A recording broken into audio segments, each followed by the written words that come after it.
আসসালামু আলাইকুম ওয়া রাহমাতুল্লাহি ওয়া বারাকাতুহু। সম্মানিত দর্শক শ্রোতা, এই মুহূর্তে আমি দাঁড়িয়ে আছি পৃথিবী বিখ্যাত স্থান, যেই স্থান সম্পর্কে আল্লাহ সুবহানাহু তার কোরআনুল কারীমের মধ্যে বর্ণনা করছেন, ওয়াত্তুর ওয়া কিতাবিম মাসতুর। অন্যত্র আল্লাহ তাআলা বলছেন ওয়াত্তিন ওয়াজ্জাইতুন ওয়া তুর সিনিন। নিশ্চয়ই আপনারা বুঝতে পেরেছেন, আয়াত শুনে আপনারা বুঝতে পেরেছেন এটি কোথায়। এটি সেই বিখ্যাত স্থান, যে স্থানের নাম আমরা সকলে শুনেছি, সেটি হলো তুর সিনা, অর্থাৎ তুর পাহাড়। আমি এই মুহূর্তে দাঁড়িয়ে আছি তুর পাহাড়ের পাদদেশে। আমরা উঠব, তবে ওঠার আগে আপনাদের কয়েকটি কথা বলবো। আমরা যে স্থানে দাঁড়িয়ে আছি এটি হচ্ছে বনি ইসরাইলের তাদের আবাসস্থল, তাদের বিচরণের স্থান। এটি অত্যন্ত মোবারকপূর্ণ স্থান, যে পাহাড় সম্পর্কে আমার আল্লাহ নিজেই বলেছেন ইন্নাকা বিল ওয়াদিল মুকদ্দাসি তুয়া। হযরত মুসা আলাইহিস সালামকে আল্লাহ বলেছিলেন ফাখলা আমি আলাইক ইন্নাকা বিল ওয়াদিল মুকদ্দাসি তুয়া। হে মুসা, তুমি কোথায় উঠছো তুমি কি জানো?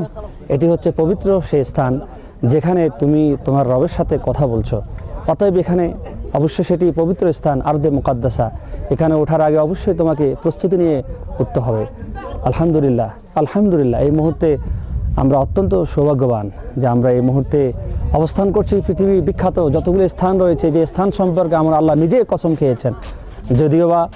যদিও বা মানুষের জন্য আল্লাহ ছাড়া অন্য কাউকে কসম খাওয়া জায়েজ নাই, কিন্তু স্রষ্টা যিনি রব, তার জন্য তার সৃষ্টিকে কেন্দ্র করে সৃষ্টির উদ্দেশ্যে তিনি কসম খাইতে পারেন, কসম খেয়েছেন।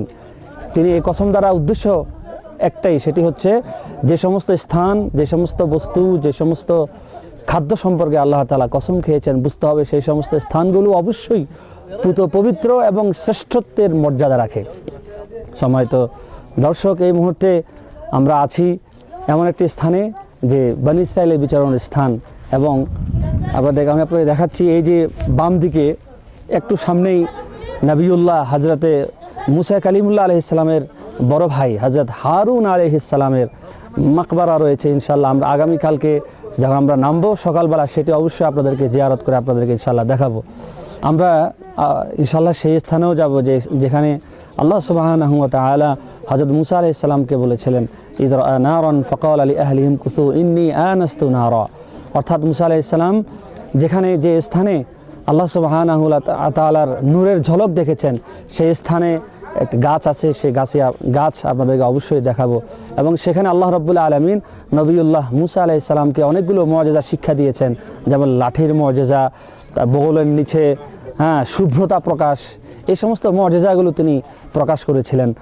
সেটি ইনশাআল্লাহ আপনাদেরকে দেখাবো। আর সবচেয়ে বড় বিষয় সেটি হচ্ছে আল্লাহ সুবহানাহু ওয়া তাআলা নবী মুসা আলাইহিস সালামকে যে তাওরাত নাজিল করেছেন, তাওরাত দিয়েছেন, সেটি এখান থেকে 13,500 ফিট উপরে সেই যে গুহা রয়েছে, সেই যে গুহাতে হযরত নবিউল্লাহ মুসা আলাইহিস সালাম ইতিকাফ করেছিলেন, ধ্যানে মগ্ন ছিলেন। আর সেখানেই আল্লাহ সুবহানাহু ওয়া তাআলা জলিল কদর নবী মুসা আলাইহিস সালামের উপর তাওরাতকে নাজিল করেছেন। ইনশাআল্লাহ আমরা যথাসময়ে আপনাদেরকে সব কিছু বিস্তারিত আলোচনা করব। আসসালামু আলাইকুম।